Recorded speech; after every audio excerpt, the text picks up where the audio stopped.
Feliz y bendecido día, aprendiendo un curso de milagros. El secreto de la verdadera oración es olvidarte de las cosas que crees necesitar. Pedir algo específico es igual que ver el pecado primero y luego perdonarlo. Del mismo modo, al orar pasas por alto tus necesidades específicas, tal como las ves, y las dejas en manos de Dios. Ahí se convierten en los regalos que le haces, pues le dicen que no antepondrás otros dioses a Él, ni que quieres otro amor que el suyo. Este libro es un comienzo, no un final. Del prefacio, que postula, párrafo 6. El pecado se define como una falta de amor. Puesto que lo único que existe es el amor, para el Espíritu Santo el pecado no es otra cosa que un error que necesita corrección en vez de algo perverso que merece castigo. Nuestra sensación de ser inadecuados, débiles o de estar incompletos procede del gran valor que le hemos otorgado al principio de la escasez, el cual rige al mundo de las ilusiones. Desde este punto de vista, buscamos en otros lo que consideramos que nos falta a nosotros. Amamos a otro con el objeto de ver qué podemos sacar de él. De hecho, a esto es a lo que en el mundo de los sueños se le llama amor. No puede haber mayor error que ese, pues el amor es incapaz de exigir nada. Introducción. Este es un curso de milagros. Es un curso obligatorio. Solo el momento en que decides tomarlo es voluntario. Tener libre albedrío no quiere decir que tú mismo puedas establecer el plan de estudios. Significa únicamente que puedes elegir lo que quieres aprender en cualquier momento dado. Este curso no pretende enseñar el significado del amor, pues eso está más allá de lo que se puede enseñar. Pretende, no obstante, despejar los obstáculos que impiden experimentar la presencia del amor, el cual es tu herencia natural. Lo opuesto al amor es el miedo, pero aquello que todo lo abarca no puede tener opuestos.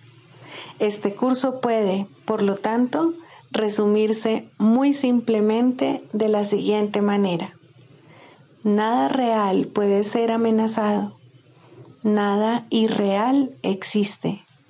En esto radica la paz de Dios. Capítulo 1. El significado de los milagros.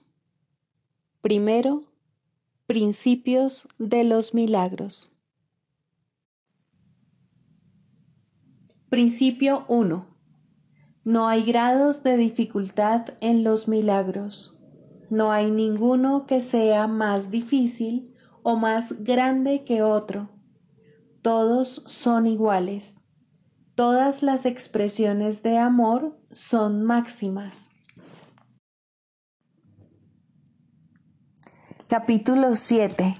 Los regalos del reino. 6. De la vigilancia a la paz. Aunque solo puedes amar a la filiación como una sola, la puedes percibir como fragmentada, mas es imposible ver algo en alguna parte de ella y no atribuírselo a toda ella. Por eso es por lo que los ataques no son nunca parciales y por lo que hay que renunciar a ellos completamente. Si no se renuncia a ellos completamente, no se renuncia a ellos en absoluto.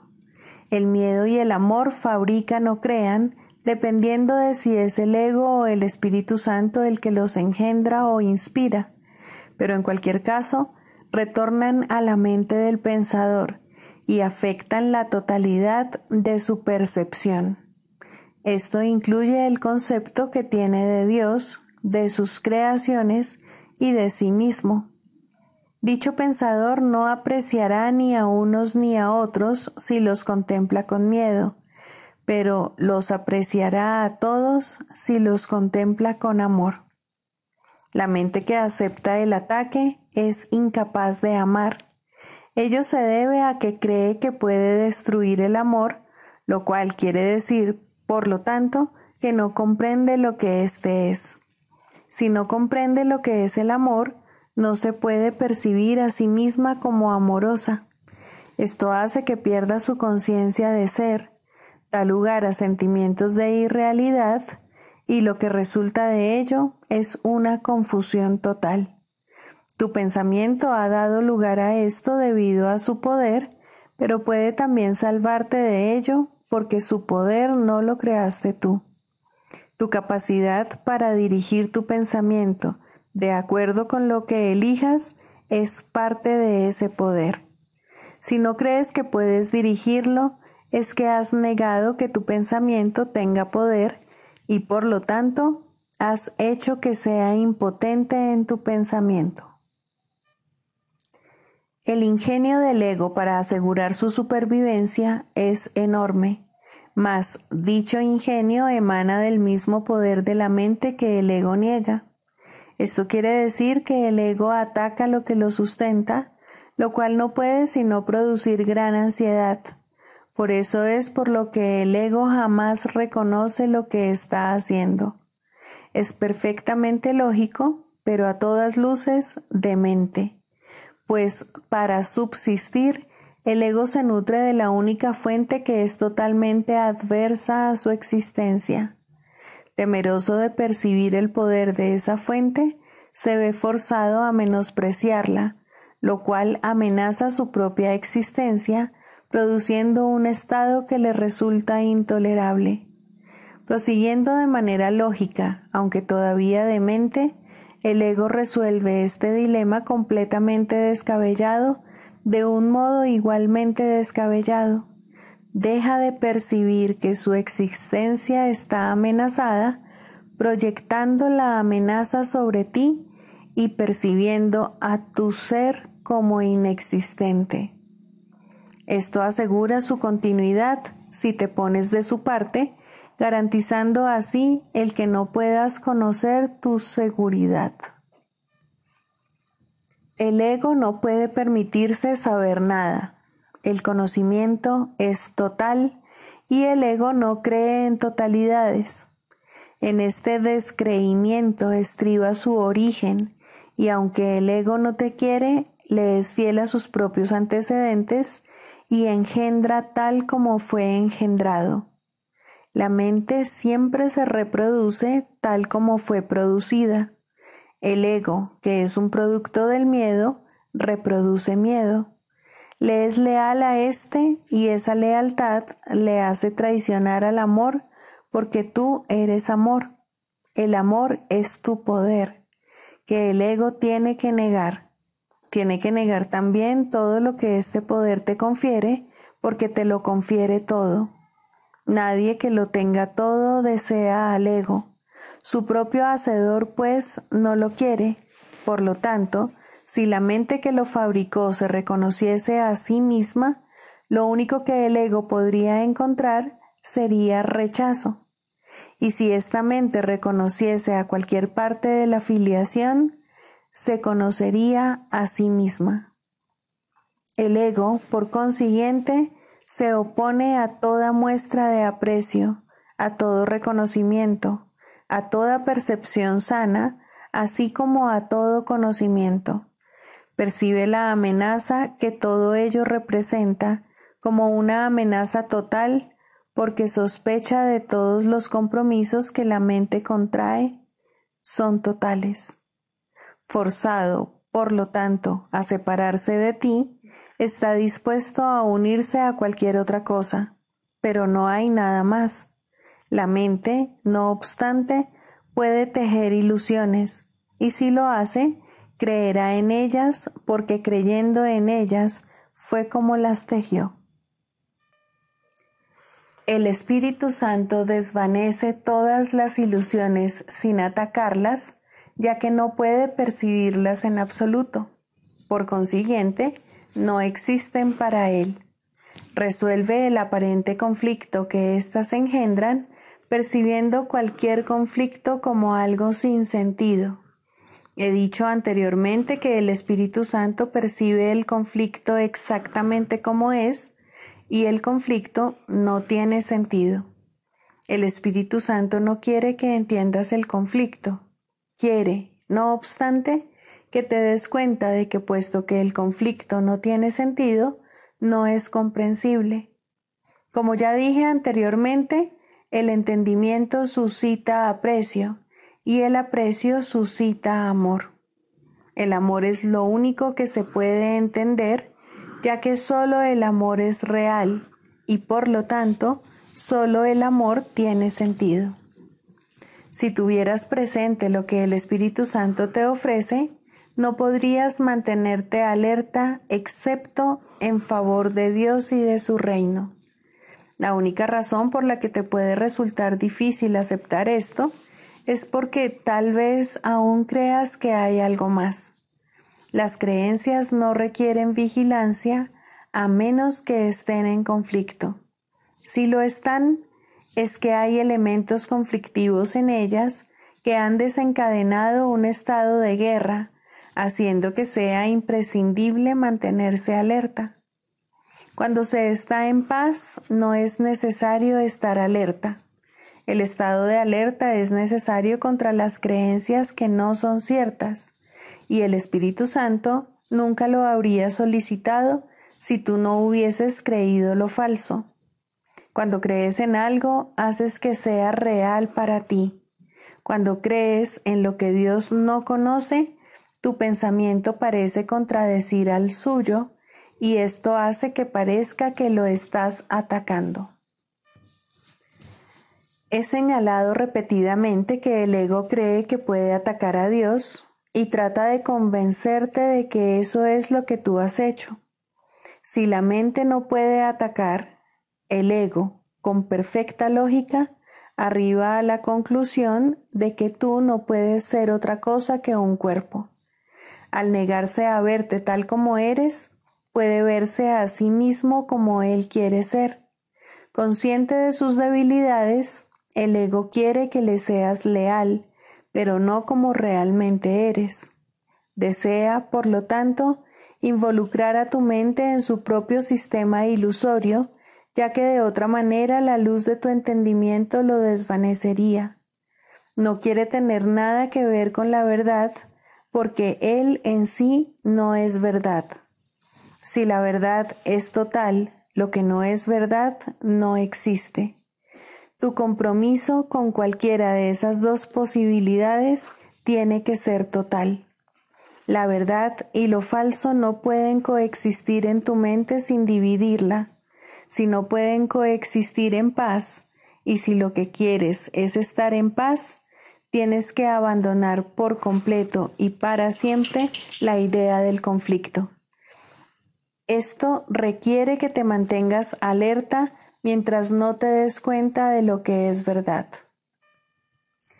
Mientras sigas creyendo que dos sistemas de pensamiento completamente contradictorios pueden compartir la verdad, es obvio que tienes que mantenerte alerta.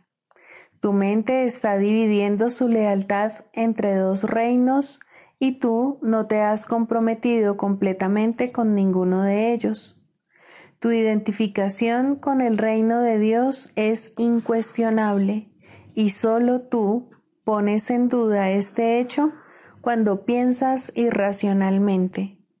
Lo que tú eres no lo establece tu percepción ni se ve afectado en modo alguno por ella. Cualquier problema de identificación, independientemente del nivel en que se perciba, no es un problema que tenga que ver con hechos reales. Es un problema que procede de una falta de entendimiento, puesto que su sola presencia implica que albergas la creencia de que es a ti a quien le corresponde decidir lo que eres. El ego cree esto ciegamente al estar completamente comprometido a ello, pero no es verdad. El ego, por lo tanto, está completamente comprometido a lo falso, y lo que percibe es lo opuesto a lo que percibe el Espíritu Santo, así como al conocimiento de Dios. Puesto que tu ser es el conocimiento de Dios, la percepción que el Espíritu Santo tiene de ti es la única que tiene significado. Cualquier creencia que aceptes aparte de esta, acallará la voz de Dios en ti y te ocultará a Dios. No podrás conocer al Creador a menos que percibas su creación tal como es, ya que Dios y su creación no están separados. La unidad que existe entre el Creador y la creación constituye tu plenitud, tu cordura y tu poder ilimitado. Este poder ilimitado es el regalo que Dios te hace, porque eso es lo que eres. Si separas tu mente de dicho poder, no podrás sino percibir la fuerza más grande del universo como si fuese débil, ya que no creerás formar parte de ella. Cuando percibes a la creación como que tú no formas parte de ella, la consideras débil, y los que se consideran a sí mismos débiles no pueden sino atacar. Mas el ataque tiene que ser ciego porque no hay nada que atacar.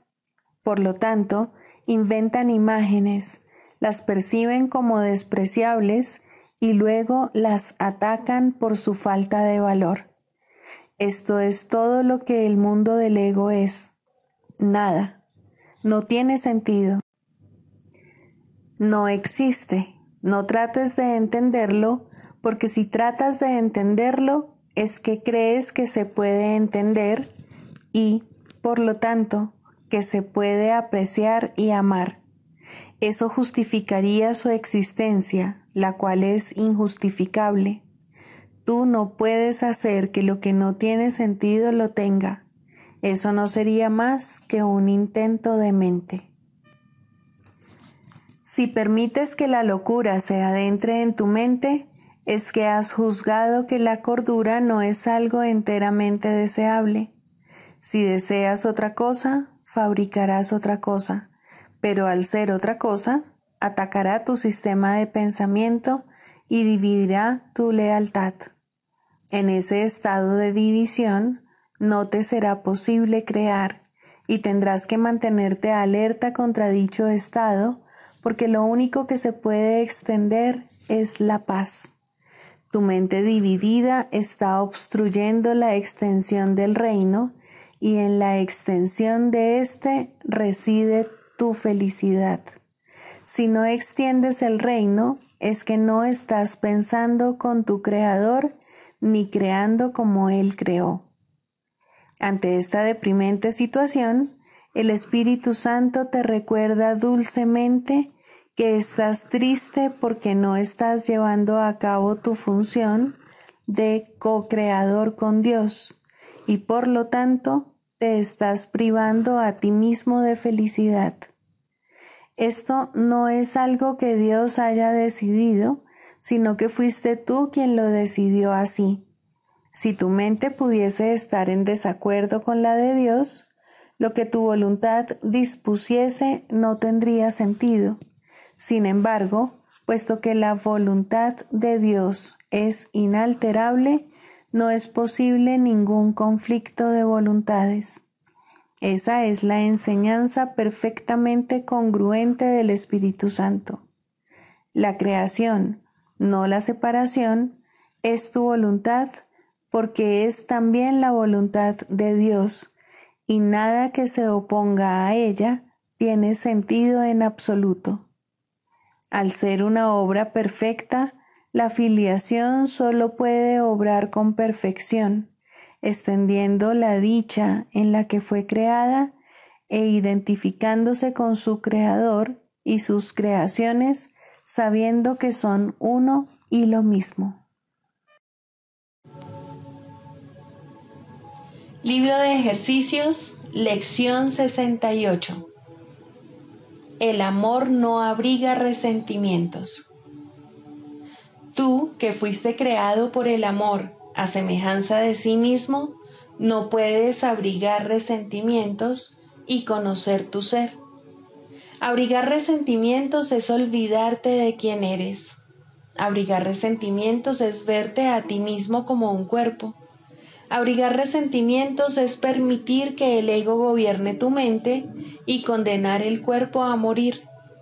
Quizá aún no hayas comprendido del todo lo que abrigar resentimientos le ocasiona a tu mente. Te hace sentir como si estuvieses enajenado de tu fuente y fueses diferente de él. Te hace creer que él es como aquello en lo que tú piensas que te has convertido, pues nadie puede concebir que su creador sea diferente de sí mismo. Escindido de tu ser, el cual sigue consciente de su semejanza con su creador, tu ser parece dormir, mientras que la parte de tu mente que teje ilusiones mientras duermes parece estar despierta. ¿Podría ser todo esto el resultado de abrigar resentimientos? Desde luego que sí, pues aquel que abriga resentimientos niega haber sido creado por el amor, y en su sueño de odio, su creador se ha vuelto algo temible. ¿Quién podría tener sueños de odio y no temer a Dios? Es tan cierto que aquellos que abrigan resentimientos forjarán una nueva definición de Dios de acuerdo con su propia imagen, como que Dios los creó a semejanza de sí mismo y los definió como parte de Él. Es tan cierto que aquellos que abrigan resentimientos sentirán culpabilidad, como que los que perdonan hallarán la paz. Y es igualmente cierto que aquellos que abrigan resentimientos se olvidarán de quiénes son, como que los que perdonan lo recordarán. ¿No estarías dispuesto a abandonar tus resentimientos si creyeras que todo esto es cierto? Tal vez crees que no puedes desprenderte de tus resentimientos. Esto, sin embargo, no es sino cuestión de motivación. Hoy trataremos de ver cómo te sentirías sin ellos. Si lo logras, aunque sea brevemente, jamás volverás a tener problemas de motivación. Comienza la sesión de práctica más larga de hoy, escudriñando tu mente en busca de aquellas personas que son objeto de lo que, según tú, son tus mayores resentimientos. Algunas de ellas serán muy fáciles de identificar. Piensa luego en los resentimientos aparentemente insignificantes que abrigas en contra de aquellas personas a quienes aprecias e incluso crees amar. Muy pronto te darás cuenta de que no hay nadie contra quien no abrigues alguna clase de resentimiento. Esto te ha dejado solo en medio de todo el universo, tal como te percibes a ti mismo. Resuélvete ahora a ver a todas esas personas como amigos. Dile a todas ellas, pensando en cada una por separado: te consideraré mi amigo para poder recordar que eres parte de mí y así poder llegar a conocerme a mí mismo. Pasa el resto de la sesión tratando de imaginarte a ti mismo completamente en paz con todo el mundo y con todo, a salvo en un mundo que te protege y te ama, y al que tú, a tu vez, amas. Siente cómo la seguridad te rodea, te envuelve y te sustenta. Trata de creer, por muy brevemente que sea, que no hay nada que te pueda causar daño alguno. Al final de la sesión de práctica, di para tus adentros: el amor no abriga resentimientos. Cuando me desprenda de mis resentimientos, sabré que estoy perfectamente a salvo. Las sesiones de práctica cortas deben incluir una rápida aplicación de la idea de hoy, tal como se indica a continuación, la cual deberá hacerse siempre que surja un pensamiento de resentimiento contra alguien, tanto si esa persona está físicamente presente como si no. El amor no abriga resentimientos. No traicionaré a mi propio ser. Además de eso, repite la idea varias veces por hora de la siguiente manera. El amor no abriga resentimientos. Quiero despertar a la verdad de mi ser, dejando a un lado todos mis resentimientos y despertando en él.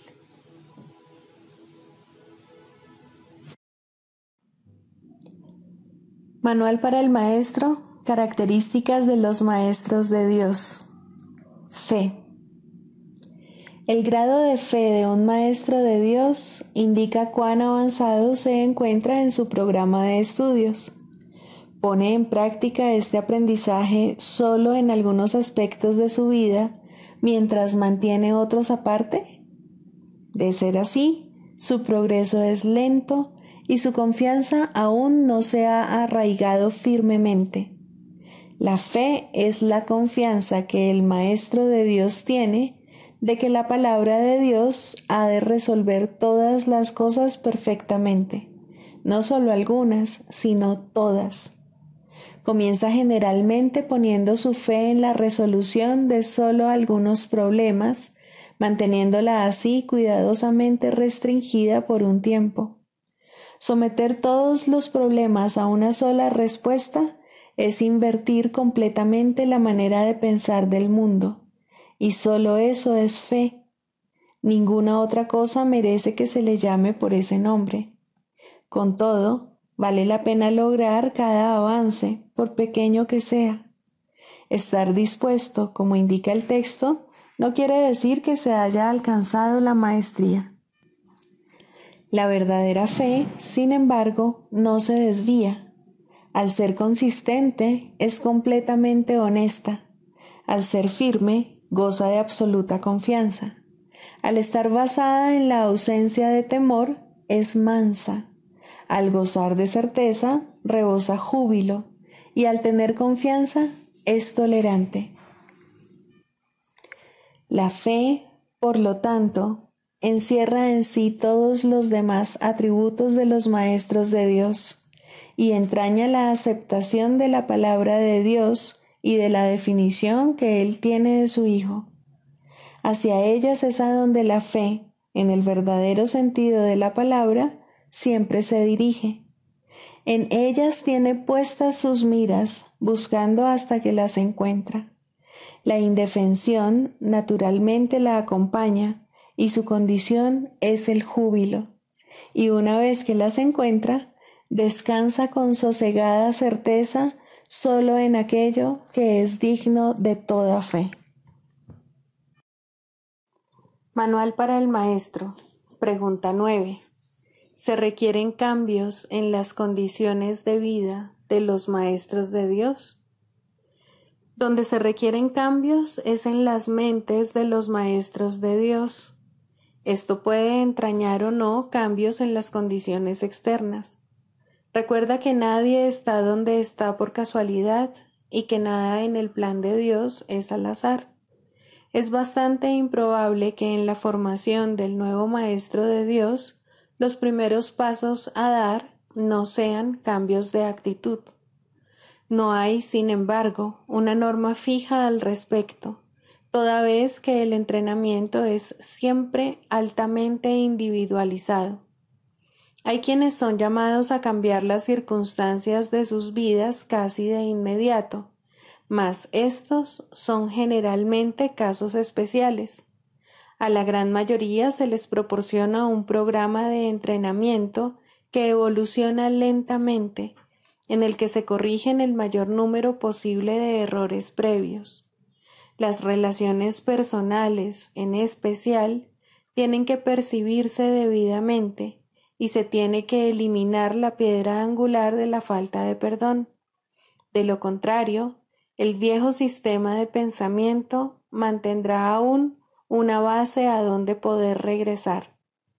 A medida que el maestro de Dios avanza en su formación, aprende más concienzudamente una lección, a no tomar decisiones por su cuenta.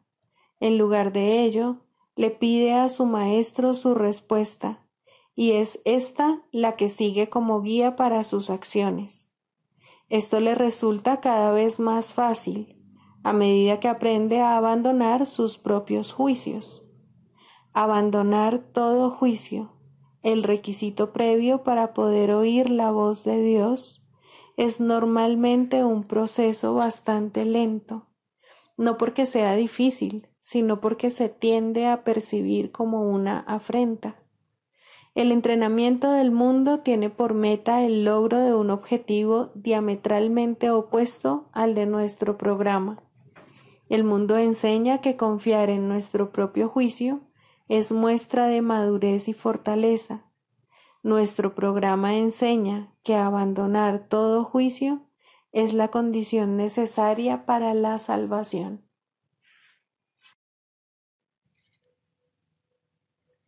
Clarificación de términos.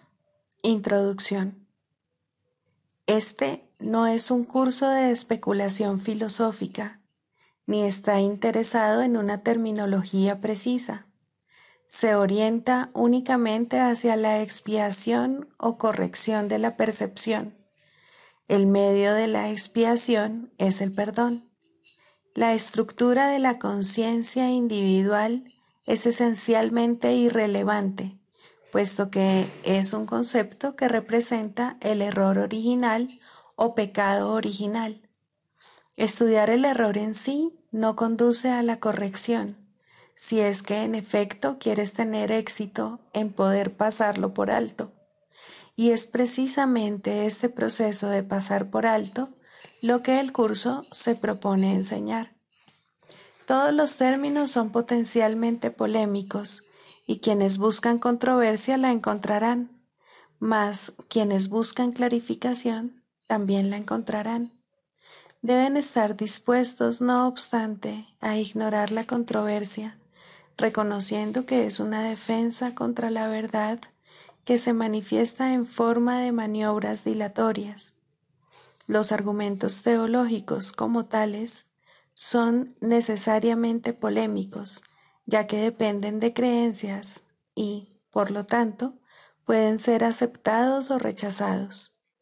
Una teología universal es imposible, mientras que una experiencia universal no solo es posible, sino necesaria. Alcanzar esa experiencia es lo que el curso se propone. Solo cuando ésta se alcanza es posible la consistencia, porque solo entonces se acaba la incertidumbre. Este curso opera dentro del marco de referencia del ego, pues ahí es donde se necesita. No se ocupa de lo que está más allá de todo error, ya que está planeado únicamente para fijar el rumbo en dirección a ello. Por lo tanto, se vale de palabras, las cuales son simbólicas y no pueden expresar lo que se encuentra más allá de todo símbolo. El ego es el único que pregunta, puesto que es el único que duda. El curso simplemente ofrece otra respuesta, una vez que se ha planteado una pregunta. Dicha respuesta, no obstante, no recurre a la inventiva o al ingenio. Estos son atributos del ego. El curso es simple, tiene una sola función y una sola meta. Solo en eso es totalmente consistente, pues solo eso puede ser consistente.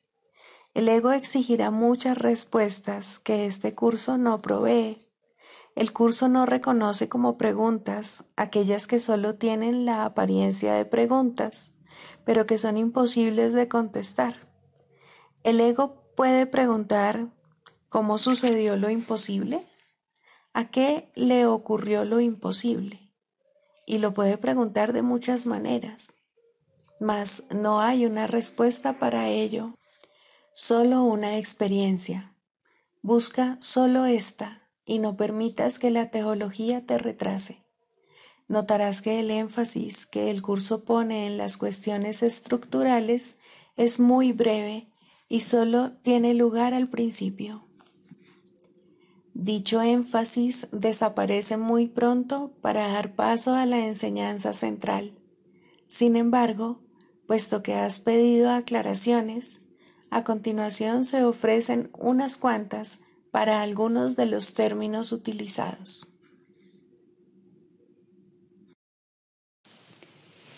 Tercero, el papel del psicoterapeuta. El psicoterapeuta es un líder en el sentido de que camina ligeramente delante del paciente y le ayuda a evitar algunas de las trampas del camino al verlas primero. Idealmente es también un seguidor, pues hay uno que debe caminar delante de él y darle luz para que vea. Sin este, ambos solo tropezarán ciegamente sin dirección alguna. Sin embargo, es imposible que éste se haya ausente del todo si la meta es la sanación. No obstante, puede que no se le reconozca, y de esta manera, la pequeña luz que se puede aceptar en ese momento es todo lo que se tiene para iluminar el camino hacia la verdad. La sanación está restringida tanto por las limitaciones del psicoterapeuta como por las del paciente. El objetivo del proceso, por tanto, es trascender estos límites. Ninguno de los dos puede hacer esto solo, pero cuando se unen, se les ha dado la potencialidad para trascender todas las limitaciones. Ahora el alcance de su éxito depende de qué tanto de su potencialidad están dispuestos a usar. La voluntad puede provenir de cualquiera de los dos al principio, y en cuanto el otro la comparta, crecerá. El progreso se convierte en un asunto de decisión. Puede alcanzar casi hasta el cielo o no alejarse del infierno más que un paso o dos. Es muy posible que la psicoterapia parezca fracasar. Incluso es posible que el resultado parezca un retroceso, pero al final tiene que haber algún éxito. Uno pide ayuda, otro escucha y trata de responder en forma de ayuda. Esta es la fórmula de la salvación y tiene que sanar.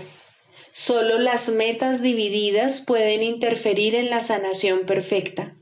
Un terapeuta sin ningún ego podría sanar el mundo sin una palabra, por el solo hecho de estar ahí. No necesita que nadie lo vea o le hable o incluso sepa de su existencia. Su simple presencia es suficiente para sanar. El terapeuta ideal es uno con Cristo, pero la sanación es un proceso, no un hecho. El terapeuta no puede progresar sin el paciente y el paciente no puede estar listo para recibir a Cristo o de lo contrario no podría estar enfermo. En un sentido, el terapeuta sin ego es una abstracción que se encuentra al final del proceso de sanación, demasiado avanzado para creer en la enfermedad y demasiado cerca de Dios para conservar sus pies en la tierra. Ahora Él puede ayudar a través de aquellos que necesitan ayuda, pues de esta manera está llevando a cabo el plan establecido para la salvación. El psicoterapeuta se convierte en su paciente al trabajar a través de otros pacientes para expresar sus pensamientos a medida que los recibe de la mente de Cristo. El canto de la oración. 2. El perdón. Introducción. El perdón da alas a la oración para que su ascenso sea fácil y su progreso veloz. Sin su fuerte apoyo sería inútil tratar de ir más allá del primer peldaño de la oración o incluso intentar ascender. El perdón es el aliado de la oración, su hermano en el plan para tu salvación. Ambos vendrán a sostenerte y a mantener tus pies firmemente plantados y tu propósito fuerte e inalterable. Contempla la ayuda más grande que Dios ordenó que estuviese contigo hasta que llegues a Él, y con esto llega el fin de las ilusiones. A diferencia de la naturaleza intemporal de su hermana, la oración, el perdón tiene un final, pues se vuelve innecesario cuando el ascenso se completa. No obstante, por ahora tiene un propósito más allá del cual no puedes ir, ni es necesario que lo hagas. Logra esto y habrás sido redimido. Logra esto y habrás sido transformado. Logra esto y salvarás al mundo. Primero, perdonarte a ti mismo. Ningún regalo del cielo ha sido tan mal interpretado como el perdón. De hecho, se ha convertido en una calamidad, en una maldición allí donde debía bendecir, en una cruel burla de la gracia, en una parodia de la santa paz de Dios. Pero aquellos que aún no han elegido dar los primeros pasos en el camino de la oración, no pueden sino usarlo de esa manera. La benevolencia del perdón resulta imperceptible al principio, porque no se entiende lo que es la salvación ni realmente se busca. Lo que se concibió para curar se usa para herir, porque no se desea el perdón. La culpa se convierte en la salvación y el remedio parece ser una terrible alternativa a la vida. Así, pues, el perdón para destruir se adapta mucho mejor al propósito del mundo que el verdadero objetivo del perdón y los medios honestos por los cuales éste se alcanza.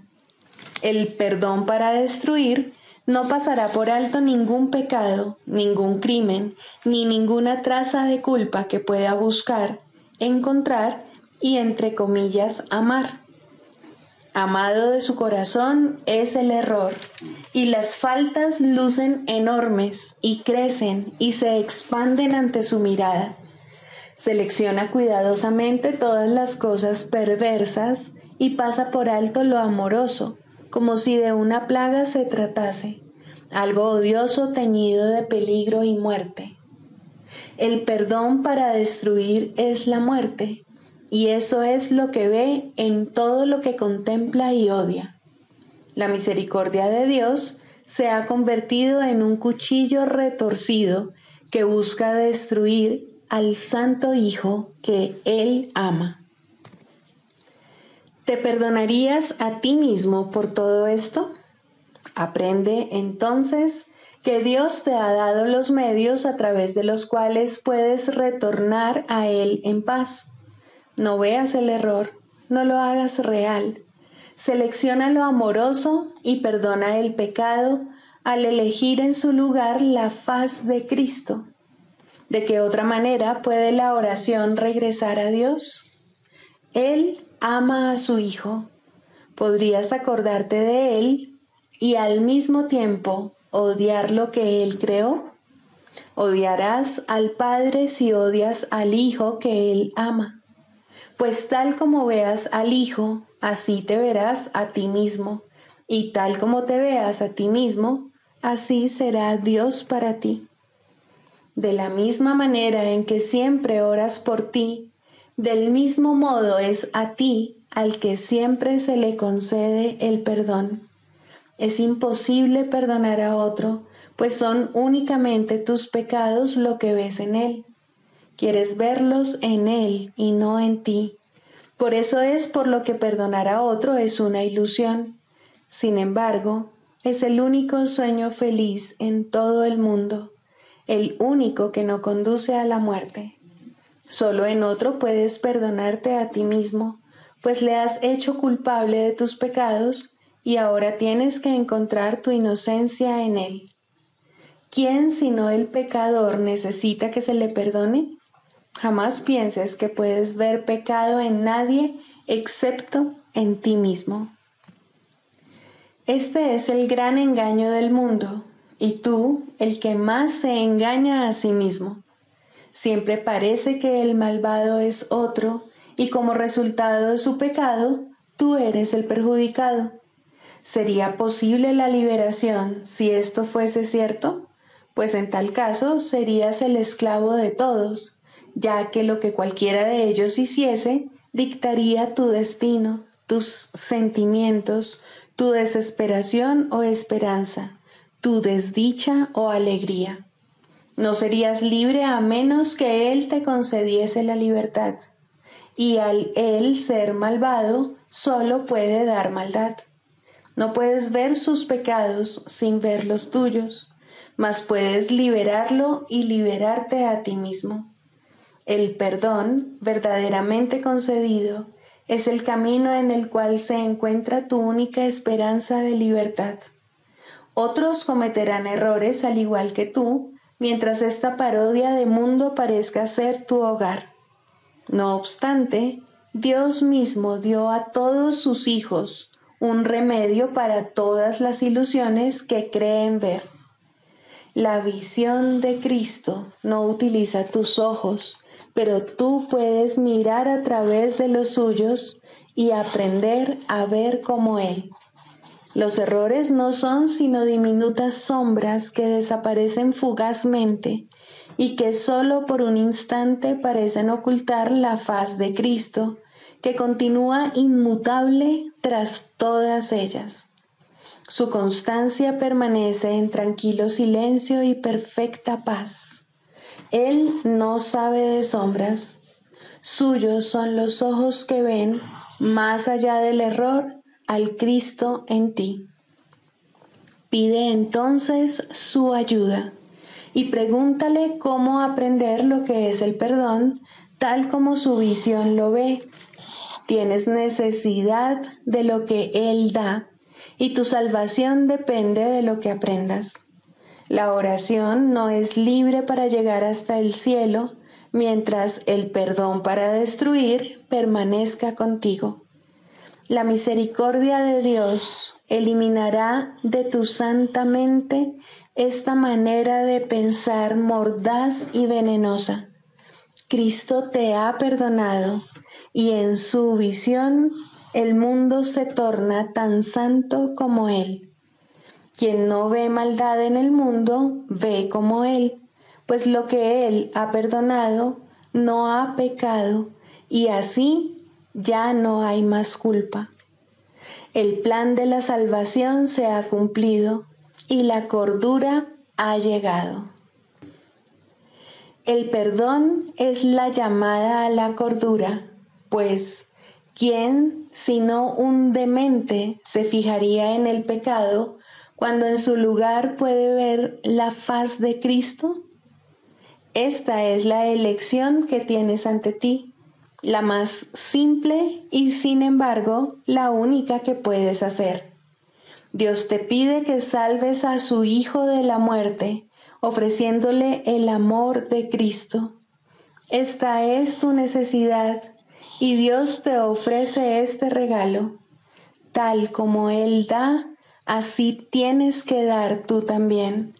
Y de este modo, la oración se restituye a lo amorfo, más allá de todo límite a la intemporalidad, sin nada del pasado que le impida volver a unirse al perenne canto que toda la creación le entona a su Dios. Mas para alcanzar este fin, y antes de llegar allí donde el aprendizaje ya no tiene objeto, debes primero aprender. El perdón es la llave, mas ¿quién puede usar una llave cuando no sabe dónde está la puerta para la que se hizo y para la que solamente sirve? Por lo tanto, tenemos que hacer una clara distinción, de modo que la oración pueda ser liberada de la oscuridad y llegar a la luz. El papel del perdón debe invertirse y limpiarse de todo uso malvado y de las metas de odio para las que se ha empleado. El perdón para destruir debe ponerse al descubierto en toda su perfidia y luego abandonarse para siempre. No debe quedar ni el más mínimo vestigio de él si el plan que Dios estableció para tu retorno ha de lograrse al fin y el aprendizaje concluir. Este es el mundo de los opuestos y tienes que elegir entre ellos a cada instante mientras el mundo siga siendo real para ti. No obstante, debes aprender cuáles son las alternativas que verdaderamente tienes, o no serás capaz de lograr tu libertad. Deja, pues, que te resulte claro lo que el perdón en realidad significa para ti, y aprende lo que debería hacer para hacerte libre.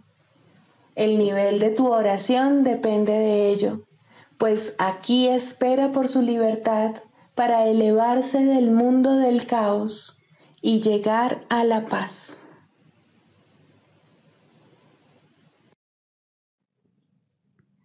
Sigamos a Jesús haciendo del perdón algo tan natural como respirar y algo tan vital como el aire. Amén.